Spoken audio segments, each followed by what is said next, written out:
हर हर महादेव, जय श्री महाकाल। आज हम आपको कर्ण पिशाचिनी की साधना के बारे में पूरी जानकारी बताने वाले। कर्ण पिशाचिनी तंत्रोक्त मंत्र आपको बताने वाले हैं, साथ ही तामसिक विधि और सात्विक विधि से कर्ण पिशाचिनी की सिद्धि कैसे की जाए इसके बारे में भी आपको बताया जाएगा। कर्ण पिशाचिनी का इतिहास काफी पुराना है और माना जाता है कि ये हमारे आसपास के डायमेंशन में भटकने वाली नेगेटिव एंड पॉजिटिव एनर्जी होती है। कर्ज से डूबे लोग अक्सर इसकी साधना करते हैं क्योंकि ये साधक के कान में त्रिकाल की घटनाओं के बारे में जानकारी देती है। कर्ण पिशाचिनी साधना सिद्धि के बाद साधक को धन की कमी नहीं रहती है क्योंकि पिशाचिनी उसकी इस कमी को दूर करती है, लेकिन इस साधना की कीमत साधक की ऊर्जा होती है। साधक की ऊर्जा पर ये शक्ति अपना निर्वाह करती है और शक्तिशाली बनती है, इसलिए वो हमेशा साधक को भ्रमित करने की कोशिश करती है ताकि लालच में फंसकर वो शक्ति के अधीन हो जाए। जहाँ तक संभव हो इस साधना को ना करे तो ही बेहतर है क्योंकि इसके ज्यादातर प्रयोग सात्विक नहीं हैं। किसी भी नेगेटिव एनर्जी को अट्रैक्ट करना काफी आसान है, लेकिन उससे पीछा छुड़ाना और कंट्रोल करना बेहद मुश्किल है। जैसे ही आपकी साधना पूर्ण होती है, ये बगैर किसी वस्त्र के किसी इंसान के तरह आपके सामने प्रकट होती है। कई बार साधक के मनोबल की कमी की वजह से ये प्रकट नहीं होती है, लेकिन अपने होने का एहसास करवा देती है। इसमें साधक के शरीर के साथ खेलना है और उसे एक्साइटेड करना शामिल है। कर्ण पिशाचिनी को यक्षिणी और पिशाच योनि से माना जाता है।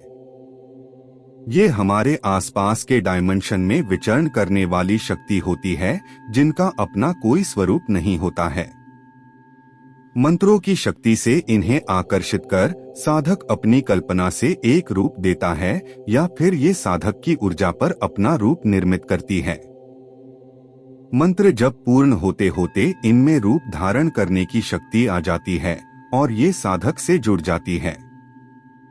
जिन साधकों का मूलाधार चक्र जागृत होता है, सिर्फ उन्हें इस साधना को करना चाहिए।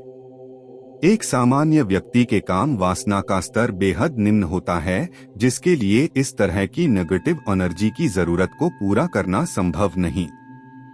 ये शक्ति आपके ऊर्जा को चूसती रहती है, जिसके कारण आप पहले शारीरिक और फिर मानसिक स्तर पर कमजोर होते जाते हैं। आप जितना इस शक्ति का इस्तेमाल करते हैं, उतना ही ज्यादा ये आपको कमजोर करती है। एक तरीके से आप इसे इसके काम की फीस मान सकते हैं। जितना काम उतना ही आपको चुकाना होता है। ज्यादातर देखा गया है कि लोग धीरे धीरे अपने विवेक को खोते जाते हैं और लालच में फंसकर सब कुछ गवा देते हैं और अंत में खुद का पतन कर लेते हैं। अगर आप कर्ण पिशाचिनी साधना करना चाहते हैं तो दो चीजों का कंट्रोल होना बेहद जरूरी है। आपका मूलाधार चक्र जागृत हो ताकि काम भावना आपको परेशान ना कर सके। आपका मानसिक स्वास्थ्य अच्छा हो और आप लालच को महत्व न देते हुए विवेक से शक्ति का इस्तेमाल कर पाएं। आज जिसे देखो वो कर्ण पिशाचिनी की कहानी को बढ़ा चढ़ाकर बताता है, लेकिन वास्तव में इस साधना को दोनों ही तरह से किया जा सकता है। सात्विक और तामसिक। साधक अपने मर्जी से इसका चुनाव कर सकते हैं, लेकिन विवेक से इसका चुनाव करे क्योंकि ये साधना बाद में साधक को पछताने का मौका नहीं देती है।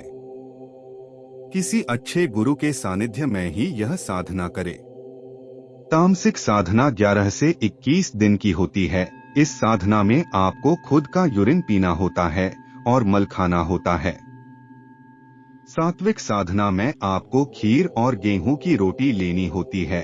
साधना के पूरा होने के बाद ये शक्ति साधक के सामने बगैर किसी वस्त्र के प्रकट होती है। वो आपको हर तरीके से टच करती है, लेकिन आपको नहीं करना है। आपको इस दौरान पूरी तरह काबू रखना होता है। अगर आपने ऐसा कुछ किया तो साधना भंग हो जाती है। कर्ण पिशाचनी साधना के बाद कर्ण पिशाचनी आपकी पार्टनर बनकर रहती है। ऐसे में आप न तो शादी कर सकते हैं, न ही किसी और के साथ संबंध बना सकते हैं।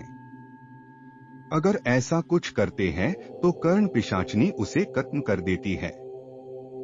पूरी जिंदगी आपको इस शक्ति की जरूरत को पूरा करना पड़ता है। बाकी आप उसे किस रूप में सिद्ध कर रहे हैं, ये आपके वचनों पर निर्धारित होता है। अगर आप कर्ण पिशाचनी साधना के बाद परेशान होकर खुद की लाइफ को खत्म करते हैं तो आप भी पिशाच योनि में फंस कर रह जाते हैं, जिससे आपकी गति संभव नहीं। इस साधना को तब तक ना करें जब तक कि आपके पास कोई और ऑप्शन न बचे, क्योंकि अगर आपने इसे सिर्फ लालच के चलते किया तो ये आपकी जिंदगी बर्बाद कर देगी। साधना 21 दिन की है, लेकिन आपको 7 दिन पहले और 7 दिन बाद तक इसी क्रम को फॉलो करना चाहिए ताकि सफलता को पक्का किया जा सके। साधना का विधान इस प्रकार है। रात के ठीक 12 बजे इस साधना की शुरुआत करनी चाहिए। पूरी तरह एकाग्र होकर बताए गए मंत्र का जप पूरा करें। मंत्र आपको आगे बताया जाएगा। इस दौरान आपको अपने कानों से सुनने वाली आवाजों पर फोकस होना होगा। 21 दिन तक रोज 2 से 3 घंटे तक इस मंत्र का जप करें। कई बार 5 घंटे तक का अभ्यास चलता है। ये सब आपके संकल्प पर निर्भर है। साधना को सिद्ध होने में कम से कम 21 दिन का टाइम लगता है और इसके बाद आपको आवाजें सुनाई देना शुरू हो जाता है। सात्विक विधि में प्रातःकाल स्नान कर उत्तर की ओर मुंह कर ऊन का आसन व ऊन का ही वस्त्र व ऊनी कंबल ही ओढ़े, वेशर चंदन व कस्तूरी का तिलक करे, गुग्गुल का धूप करे, गाय घृत का दीपक करे। 45 दिन तक रोज 11 माला का जाप करे। एक समय भोजन करे। खीर व गेहूं की रोटी खानी चाहिए। गेहूं के आटे की एक टिकड़ी बनाए, उसको घी में तल ले। जाप करते समय उसे मुंह में रखकर मानसिक जाप करे। अंतिम दिन खीर की 108 आहुति देनी चाहिए। इस साधना के जरिए वशीकरण, सम्मोहन और मारण जैसे कर्म को पूरा किया जा सकता है, लेकिन ये सिर्फ तांत्रिक क्रिया करने वाले ही कर सकते हैं। साधना का मंत्र: ओम नमो कर्ण पिशाचिनी अमोघ सत्यवादिनी। मम कर्णे अवतरवतर अतीत अनागत वर्तमानानि दर्शय दर्शय मम भविष्य कथ्यथय ह्रीं कर्ण पिशाचिनी स्वाहा। जानकारी पसंद आए तो चैनल को सब्सक्राइब करें। जय श्री महाकाल।